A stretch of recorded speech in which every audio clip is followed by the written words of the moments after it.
Innocent Hindus जो हैं जिनका कोई कसूर नहीं है और वो वहाँ के ही नेशनल्स हैं, वो बांग्लादेशीज ही हैं पर हिंदूज हैं, लेकिन उनको चुन चुन कर उनको घरों में बंद कर कर जलाया जा रहा है, उनको पीट पीट कर मारा जा रहा है, ये बर्दाश्त के बाहर है। तो आपका कानून है क्या कहता है कि क्या आप हिंदुओं को टारगेट करना अलो करेंगे? क्या परमिट करते हैं कि बांग्लादेश में जो इनोसेंट हिंदूज रहते हैं, आप ही के बांग्लादेश के नागरिक हैं, तो क्या उनके संरक्षण को लेकर उनके पास कोई ऐसी कानून व्यवस्था नहीं है, या वो सिर्फ मुस्लिम्स को ही ऐसी इस तरह से बांग्लादेश के जो मुसलमान हैं उनको प्रवोक किया जाए और वो शरेआम धड़ल्ले से हिंदुओं को मारें और उनको रोकने वाला बांग्लादेश में कोई नहीं है? ये कतई बर्दाश्त नहीं होगा। चीफ मिनिस्टर क्या, नेशनल कॉन्फ्रेंस क्या, पीडीपी क्या, जब हिंदुओं को मारा जाता है तो तब चुप्पी साधती रहती है, तब इग्नोरेंस होती है। तो यही कोई ऐसी बात इराक, फलस्तीन, अफगानिस्तान, पाकिस्तान में हिंदुओं को टारगेट किया जाए, अफगानिस्तान में किया गया तो इनके मुंह बंद रहते हैं। बांग्लादेश में एक हिंदू मरता है, बांग्लादेश में हिंदुओं को प्रताड़ित किया जाता है, बांग्लादेश में हिंदुओं की निर्मम हत्या की जाती है। आज कहाँ पे हैं वो ह्यूमन राइट्स एक्टिविस्ट जो उस समय बड़े बड़े बैनर्स लेके कहीं ना कहीं खड़े होते थे? आज कहाँ पे हैं वो राजनीतिक दल? इसका मतलब ये दोहरे मापदंड है। बांग्लादेशी और जो रोहिंग्याज जम्मू में पनप रहे हैं, जिनको संरक्षण कहीं ना कहीं उनकी कॉलोनीज डेवलप करने में, उनको ह्यूमन राइट्स के नाम पे एक शील्ड देने में आज एक्सपोज किए जा रहे हैं, आज क्यों नहीं आगे आते हैं? मुझे लगता है कि अब वो वक्त आया है इन चीज़ों को भी समाज जो है वो एक्सपोज करे। जेके मीडिया देखने वाले सभी दर्शकों का एक बार फिर से बहुत बहुत स्वागत है। बात करें बांग्लादेश को लेकर तो वहां पर लगातार हिंदुओं को निशाना बनाया जा रहा है और ये एक चिंता का विषय लगातार बनता जा रहा है। इसी के ऊपर आज हम चर्चा करेंगे। हमारे साथ मौजूद हैं जोरावर सिंह जम्वाल जी, जो कि भारतीय जनता पार्टी के नेता हैं और स्पोक्स पर्सन है और अपनी बात बेबाकी से रखते हैं। जब भी कोई नेशनल इश्यूज आ जाते हैं या लोगों के हितों की बात आती है तो अपनी बात बेबाकी से सरकार तक पहुंचाने की कोशिश करते हैं। लेकिन इस सीरियस कंसर्न के ऊपर भी आज इनका रिएक्शन जरूर लेंगे, क्योंकि कहीं ना कहीं हिंदुओं को जिस तरह से वहां पर लगातार टारगेट किया जा रहा है और लगातार यहां हमारे देश की बात करें, भारत की बात करें, तो विरोध प्रदर्शन लगातार किए जा रहे हैं कि हिंदुओं को वहां बचाया जाए और वहां की जो सरकार है उसे लगातार चेताने की कोशिश की जा रही है। सर, आपका बहुत बहुत स्वागत है। सांबा शूरवीरों की धरती पर आज पहुंचे और यहीं से आपसे एक मैसेज जरूर लूंगा कि हमारे हिंदुओं को लगातार बांग्लादेश में निशाना बनाया जा रहा है। इससे पहले भी ऐसे वाक्य वहां पर सामने आ चुके हैं। क्या लग रहा है वहां की सरकार जो लगातार इस तरह का जो षड्यंत्र वहां रच रही है और माइनॉरिटीज को टारगेट किया जा रहा है और अब वो आग यहां तक पहुंच गई है और यहां पर भी विरोध प्रदर्शन किए जा रहे हैं कि अब वक्त आ गया कि हिंदुओं को बचाना है? एक तरफ आप वहां देख रहे हैं कि हिंदुओं को टारगेट किया जा रहा है, लेकिन दूसरी तरफ यहां पर लगातार जो इलीगल तरीके से बसे रोहिंग्याज हैं उसको लेकर भी क्या कहेंगे? कहीं ना कहीं ये दो अलग चीजें जो हमें देखने को मिल रही है, क्या आपका रिएक्शन रहेगा? देखिए, इसमें कोई दो राय नहीं है कि बांग्लादेश में अब पिछले कुछ दिनों से पूरा देश नहीं पूरा विश्व देख रहा है कि किस तरह से हिंदुओं को टारगेट किया जा रहा है, हिंदुओं की निर्मम हत्याएं की जा रही हैं और यहाँ तक कि जो इनोसेंट हिंदूज जो हैं जिनका कोई कसूर नहीं है और वो वहाँ के ही नेशनल्स हैं, वो बांग्लादेशीज ही हैं पर हिंदूज हैं, लेकिन उनको चुन चुन कर उनको घरों में बंद कर कर जलाया जा रहा है, उनको पीट पीट कर मारा जा रहा है, ये बर्दाश्त के बाहर है। कोई भी सभ्य समाज जो है इसको बर्दाश्त नहीं करता है।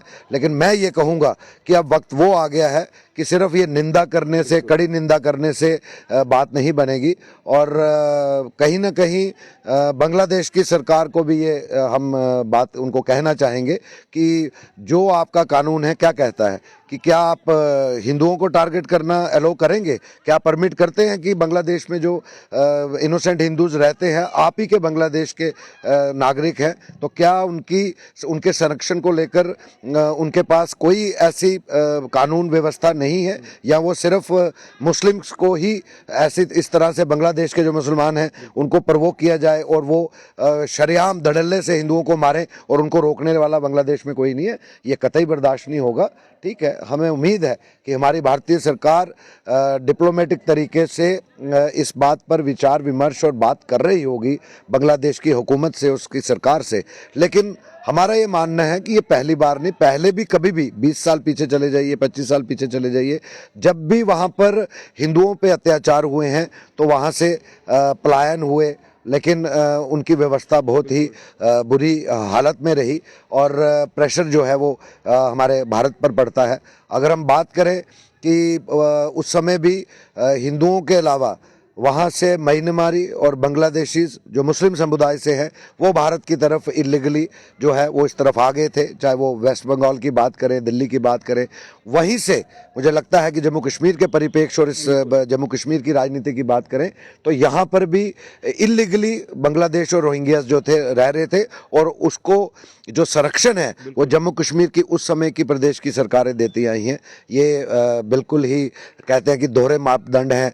जब गाज़ा पट्टी पर, जब फ़लस्तीन में, जब इराक में कोई इस तरीके की वारदात होती है तो जम्मू कश्मीर के कितने राजनीतिक दल हैं जो निंदा भी करते हैं, सड़कों पे आते हैं, विरोध प्रदर्शन भी करते हैं। और तो और अगर उन दिनों में कहीं जम्मू कश्मीर असेंबली का वहाँ पर अगर चल रही हो, अगर वहाँ पर, तो वहाँ पर रेजोल्यूशन पास करते हैं। तो मुझे लग रहा है कि ये कौन सी राजनीति है कि चीफ मिनिस्टर क्या, नेशनल कॉन्फ्रेंस क्या, पीडीपी क्या, जब हिंदुओं को मारा जाता है तो तब चुप्पी साधती रहती है, तब इग्नोरेंस होती है। तो यही कोई ऐसी बात इराक, फ़लस्तीन, अफगानिस्तान, पाकिस्तान में हिंदुओं को टारगेट किया जाए, अफगानिस्तान में किया गया तो इनके मुंह बंद रहते हैं। ये समझ लें कि वक्त अब आ रहा है स्पेशल जो इंटेंसिव रिवीजन है उसके तहत भी, और हम ये भी चाहेंगे अगर ऐसी बात है तो जो भी संरक्षण इन बांग्लादेशियों को, रोहिंग्यास को हमारे जम्मू कश्मीर और खासकर कश्मीर में नहीं जम्मू रीजन में है, फिर वक्त आ रहा है कि आप हिंदुओं को, सनातनियों की जो अंदर की भावनाएं हैं वो किसी समय भी अब्रप्ट होंगी। तो जिम्मेवार ये लोग होंगे, इनको चाहिए कि इलीगल इमिग्रेंट्स जल्द से जल्द जो है यहाँ से डिपोर्ट करके उनके देशों में भेजने चाहिए। लेकिन सवाल इस बात का भी है ना कि बांग्लादेश में अगर देखें तो सरकार की स्टेबिलिटी है नहीं है, वहां पर लोकतंत्र की लगातार धज्जियां उड़ रही हैं। वहां पर आपने पहले भी हालात देखे कि किस तरह से जब शेख हसीना यहाँ पर प्रधानमंत्री थी तो उस समय के हालात भी आपने देखे। तो क्या लग रहा है कि इसमें भारत सरकार की अगर बात करें तो कितना इंपॉर्टेंट रोल प्ले कर सकती है सरकार? देखिए, भारत सरकार का जितना रोल है, क्योंकि ये उनका अंतरिम बांग्लादेश में जो इंटरनल वहाँ पर लैप्सेस हुए हैं, सिक्योरिटी लैप्स के, लॉ एंड ऑर्डर प्रॉब्लम है, वो तो बांग्लादेश की सरकार देखेगी। लेकिन जैसे डिप्लोमेटिक प्रेशर्स पड़ते हैं, मुझे लगता है कि भारत सरकार के जो डिप्लोमेटिक वेज है उसमें भारत सरकार सक्षम है, और हमारे मिनिस्ट्री ऑफ फॉरेन अफेयर्स सक्षम है। हमारे आदरणीय प्रधानमंत्री ज़रूर इस पर एक नज़र बनाए होंगे जो भी वहाँ पर यथास्थिति हो रही है। लेकिन मैं बात फिर यही करूँगा कि जम्मू कश्मीर के परिप्रेक्ष्य में यहाँ के राजनीतिक दलों की बात करें, आज कहाँ पे है वो ह्यूमन राइट्स जो कि गुहार लगाने वाले, ह्यूमन राइट्स की धज्जियाँ उड़ रही हैं जम्मू कश्मीर में, ह्यूमन राइट्स की धज्जियाँ उड़ रही हैं पाकिस्तान में, ह्यूमन राइट्स की धज्जियाँ उड़ रही हैं अफगानिस्तान में। ये जो जम्मू कश्मीर के बाशिंदे यहाँ पर बीइंग इंडियन रहने वाले उन ह्यूमन राइट्स की बात कर रहे हैं, और आज बांग्लादेश में एक हिंदू मरता है, बांग्लादेश में हिंदुओं को प्रताड़ित किया जाता है, बांग्लादेश में हिंदुओं की निर्मम हत्या की जाती है। आज कहाँ पे हैं वो ह्यूमन राइट्स एक्टिविस्ट जो उस समय बड़े बड़े बैनर्स लेके कहीं ना कहीं खड़े होते थे? आज कहाँ पे हैं वो राजनीतिक दल? इसका मतलब ये दोहरे मापदंड है कि कंडेमनेशन में भी डबल स्टैंडर्ड्स। मतलब कि एक तरफ आप बात करते हैं कि सभ्य समाज किसी भी निर्मम हत्या को जो है वो मुमकिन नहीं ठहराता है, तो फिर बोलते हैं अगर पाकिस्तान, अफगानिस्तान और फ़लस्तीन और गाज़ा पट्टी में कुछ हो तो हाहाकार मच जाता है कश्मीर में। और आज जब बांग्लादेश में, अगर पाकिस्तान भी हमारा सटा हुआ दुश्मन देश ही सही, अफगानिस्तान भी है और उस तरह बांग्लादेश भी है, अगर बांग्लादेश में यही चीज़ हिंदुओं के बजाय मुस्लिम्स में हुई होती तो मैं आपको पूछता ऋषि जी कि वो ह्यूमन राइट्स के स्पेशलिस्ट, वो राजनीतिक दल, वो बिल्कुल सड़कों पे होते।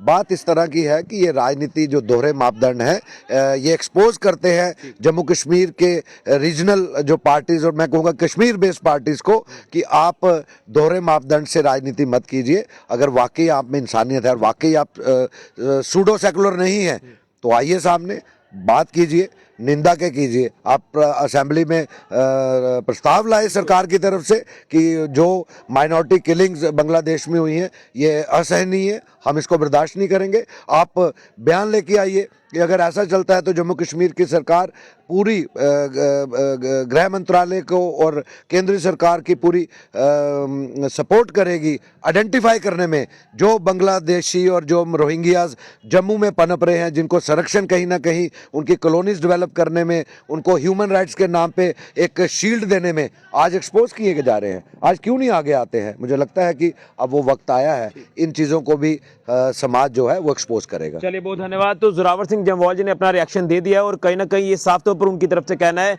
कि अगर जम्मू कश्मीर की पिछली सरकारों की बात करें जिन्होंने रोहिंग्यास को यहां पर बसाया, लेकिन आज वो सारे के सारे चुप हैं क्योंकि वहां पर हमारे हिंदुओं को टारगेट किया जा रहा है। और यहां पर चाहिए था कि एक मत उनका होता, एकजुट होते और आज इस मसले के ऊपर अपनी आवाज बुलंद करते, लेकिन कोई नहीं बोल रहा। दोहरे मापदंड उनकी तरफ से अपनाए जा रहे हैं। लेकिन अगर बात करें भारत सरकार की तो डिप्लोमेटिक वेज में यहां पर काम किया जाएगा और जल्द उनको जो है वो सेव किया जाएगा। मुझे लग रहा है कि जल्द इस पे कुछ ना कुछ पॉजिटिव रिस्पॉन्स जो वो जरूर आएगा। लेकिन ये असहनीय है, चिंताजनक है जिस तरह से लगातार बांग्लादेश में हिंदू माइनॉरिटीज को टारगेट किया जा रहा है। अब यहां बात करें भारत देश की तो आग यहां तक पहुंच गई है। लगातार पूछा जा रहा है कि आखिर कसूर क्या है उनका जिनको लगातार टारगेट किया जा रहा है। वो वहीं के रहने वाले हैं, वहां के सिटीजन हैं, लेकिन उसके बावजूद भी आपने देखा कि बांग्लादेश के जो हालात हैं, वहां की सरकार अगर देखें तो उनके हाथ में कुछ ऐसी चीजें रही नहीं है क्योंकि हालात लगातार पहले से ये वहां पर खराब हुए। लेकिन कहीं ना कहीं जब हालात ऐसे बनते हैं तो सीधे सीधे वहां पर हिंदुओं को टारगेट किया जाता है। ये असहनीय है, इसमें कुछ ना कुछ कदम ठोस जो वो उठाने की जरूरत है ताकि हिंदुओं को वहां पर बचाया जाए। फिलहाल के लिए ऋषि खजूरिया, जेके मीडिया के लिए।